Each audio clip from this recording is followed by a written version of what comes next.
তাল নবমী, বিভূতিভূষণ বন্দ্যোপাধ্যায়। ঝমঝম বর্ষা, ভাদ্র মাসের দিন। আজ দিন 15 ধরে বর্ষা নেমেছে, আর তার আর বিরামও নেই বিশ্রামও নেই। ক্ষুদিরাম ভট্টাচার্যের বাড়ি আজ দুদিন হাঁড়ি চড়েনি। ক্ষুদিরাম সামান্য আয়ের গৃহস্থ। জমি জমা সামান্য কিছু আয় এবং 2-4 ঘর শিষ্য যজমানের বাড়ি ঘুরে ঘুরে কায়ক্লেশে সংসার চলে। এই ভীষণ বর্ষায় গ্রামের কত গৃহস্থের বাড়িতেই পুত্রকন্যা অনাহারে আছে। ক্ষুদিরাম তো সামান্য গৃহস্থ মাত্র। যজমান বাড়ি থেকে যে কটি ধান এসেছিল তা ফুরিয়ে গিয়েছে। ভাদ্রের শেষে আউশ ধান চাষিদের ঘরে উঠলে তবে আবার কিছু ধান ঘরে আসবে। ছেলেপুলেরা দুবেলা পেট পুড়ে খেতে পাবে।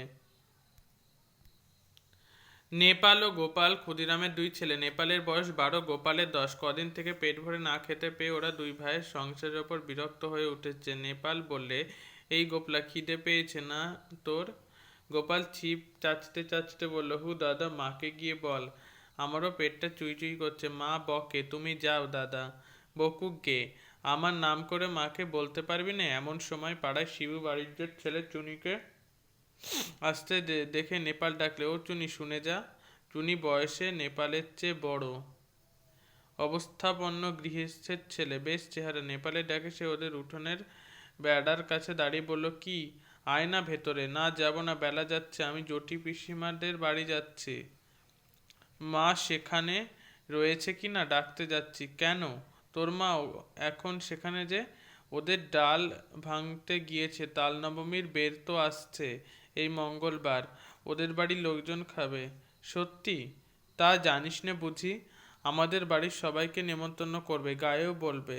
আমাদেরও করবে? সবাইকে যখন নেমন্তন্ন করবে তোদের কি বাদ দেবে?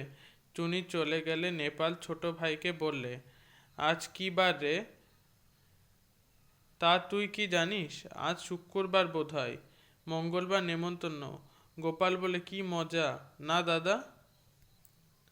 চুপ করে থাক, তোর বুদ্ধি শুদ্ধি নেই। তাল নবমীর বের তো ওই তালের বড়া করে, তুই জানিস? গোপাল সেটা জানতো না, কিন্তু দাদার মুখে শুনে খুব খুশি হয়ে উঠল। সত্যি তা যদি হয় তবে সে সুখাদ্য খাবার সম্ভাবনা বহু দূরবর্তী নয়, ঘনিয়ে এসেছে কাছে।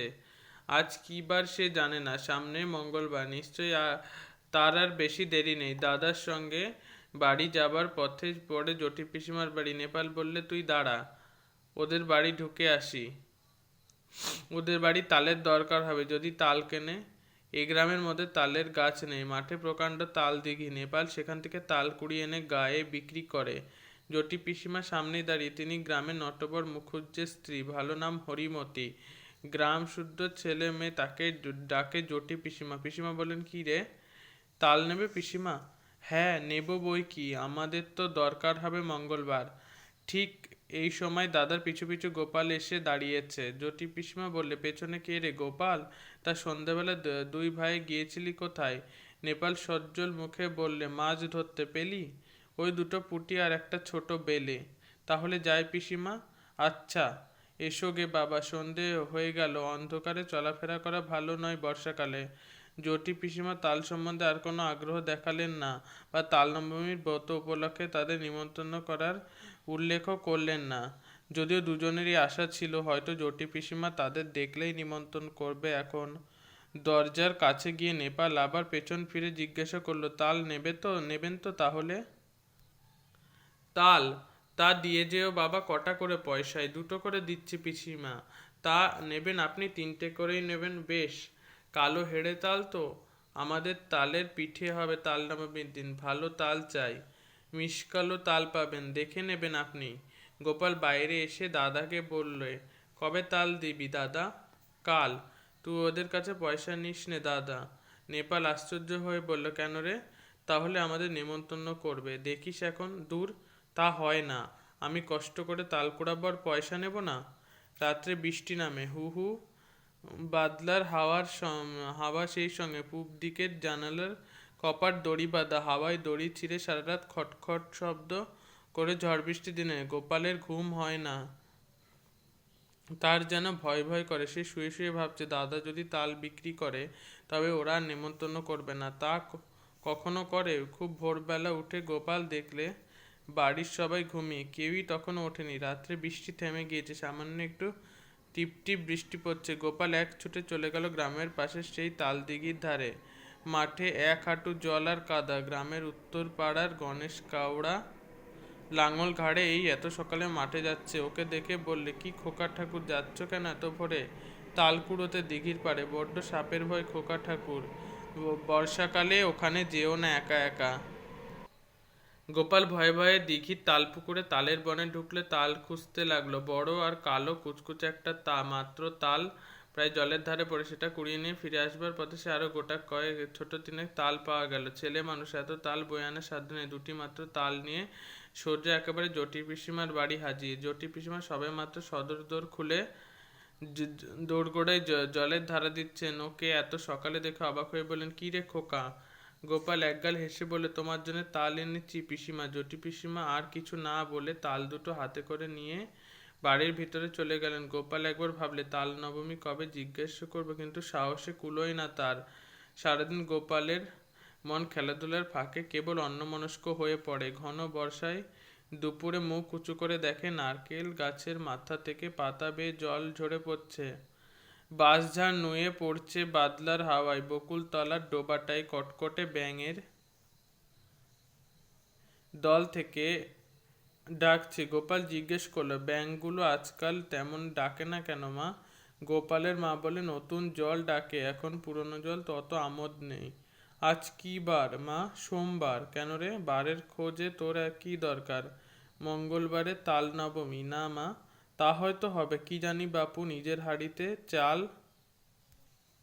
জোটে না, তাল নবমীর খোঁজে কি দরকার? আমার সারাদিন কেটে গেল। নেপাল বিকেলের দিকে জিজ্ঞেস করলে, জটি পিসিমার বাড়িতে তাল দিয়েছিলি আজ সকালে? কোথায় পেলি তুই? আমি তাল দিতে গেলে পিসি বলেন, গোপাল তাল দিয়ে গেছে, পয়সা নেয়নি। কেন দিতে গেলি তুই? একটা পয়সা হলে দুজনে মুড়ি কিনে খেতাম। ওরা নেমন্তন্ন করবে, দেখিস দাদা, কাল তো তাল নবমী। সে এমনি নেমন্তন্ন করবে, পয়সা নিলেও করবে। তুই একটা বোকা। আচ্ছা দাদা, কাল তো মঙ্গলবার না? হুঁ।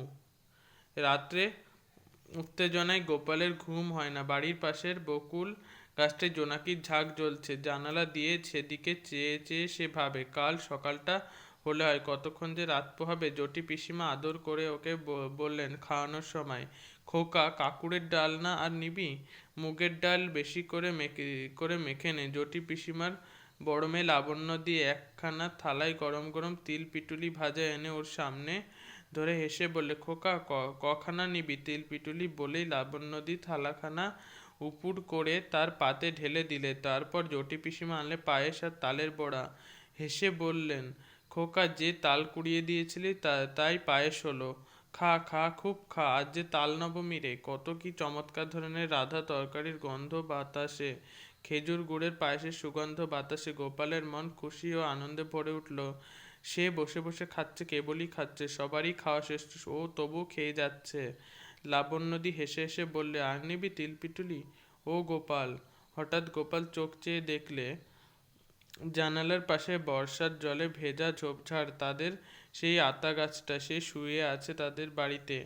মার হাতের মৃদু ঠেলায় ঘুম ভেঙেছে। মা পাশে দাঁড়িয়ে বলছেন, ওঠ ওঠ, বেলা হয়েছে কত, মেঘ করে আছে, তাই বোঝা যাচ্ছে না। বোকার মতো ফ্যাল করে সে মায়ের মুখের দিকে চেয়ে রইল। আজ কি বার মা? মঙ্গলবার। তাও তো বটে, আজ তো তাল নবমী। ঘুমের মধ্যে ওসব কি হিজিবিজি স্বপ্ন সে দেখছিল।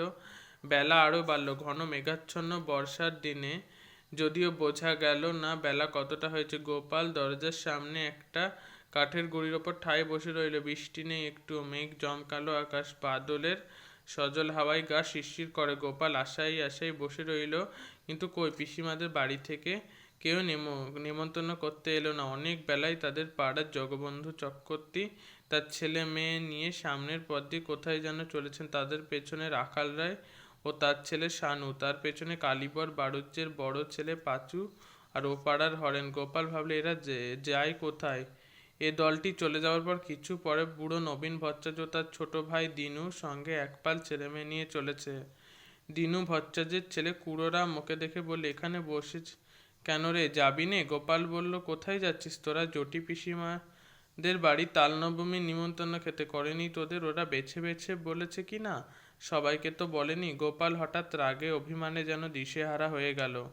রেগে দাঁড়িয়ে উঠে বলল, কেন করবে না আমাদের নিমন্ত্রণ? আমরা এর পরে যাব। রাগ করবার মতো কি কথা সে বলেছে বুঝতে না পেরে কুড়োরাম অবাক হয়ে বলল, বা রে, তা অত রাগ করিস কেন, কি হয়েছে? ওরা চলে যাবার সঙ্গে সঙ্গে গোপালের চোখে জল এসে পড়ল। বোধহয় সংসারের অবিচার দেখেই পথ চেয়ে সে বসে আছে কদিন থেকে, কিন্তু তার কেবল পথ চাওয়াই সার হলো। তার সজল ঝাপসা দৃষ্টির সামনে পাড়ার হারু, হিতেন, দেবেন, গুটকে তাদের বাপ কাকাদের সঙ্গে একে একে তার বাড়ির সামনে দিয়ে জটি পিসিমাদের বাড়ির দিকে চলে গেল। বিভূতিভূষণ বন্দ্যোপাধ্যায়, জন্ম 1894, প্রয়াত 1950, জন্মস্থান বনগ্রাম, 24 পরগনা। তার উল্লেখযোগ্য বই পথের পাঁচালী, আরণ্যক, অপরাজিত, ইছামতি, দেবযান, আদর্শ হিন্দু হোটেল, দৃষ্টিপ্রদীপ, কিন্নরদল ইত্যাদি। কিশোরীদের জন্য রচিত অভিযান বিষয়ক রচনা চাঁদের পাহাড় প্রতিটি বাঙালির অবশ্য পাঠক। মৃত্যুর পরে 1951 সালে তাকে রবীন্দ্র পুরস্কার প্রদান করা হয়।